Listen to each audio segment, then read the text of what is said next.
आता या घटनेनंतर मी काहीतरी शिकायला हवं होतं. मी शिकले. कॉन्फिडन्स.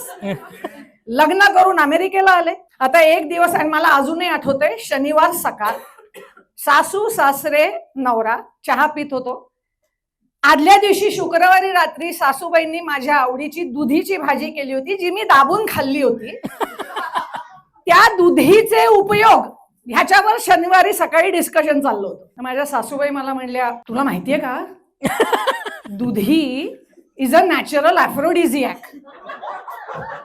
ॲफ्रोडिझियाक, ओ माय गॉड, काय शब्द आहे. माझ्या बाप जन्मात हा शब्द मी आधी कधीही ऐकला नव्हता, पण पहिल्यांदा ऐकल्यावर असं वाटलं काय वजनदार शब्द आहे.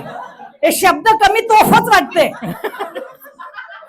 आता मला जर का ह्या शब्दाचा अर्थ माहिती नव्हता तर मी गप्प बसायला हवं होतं.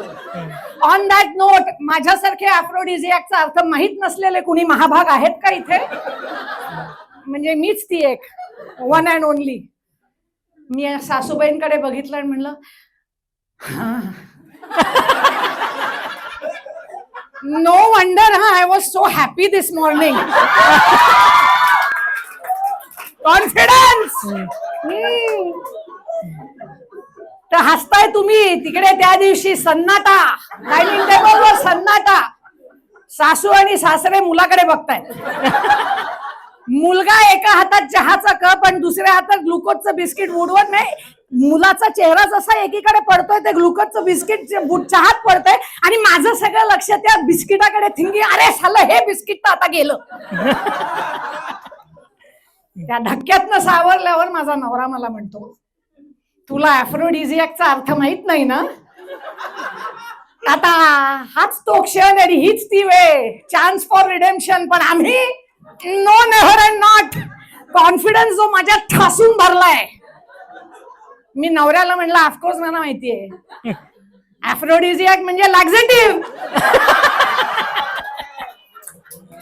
हे ऐकल्यानंतर आमचा नवरा जो लुडकला आणि खाली पडला, त्याच्या चेहऱ्यावर म्हणजे आता ही धरती पोट फोडून मला आत घेईल तर म्हणजे त्याची तर सीताच झाली. विचार करा, सासू सासरे आणि सीता, कोडॅक मोमेंट.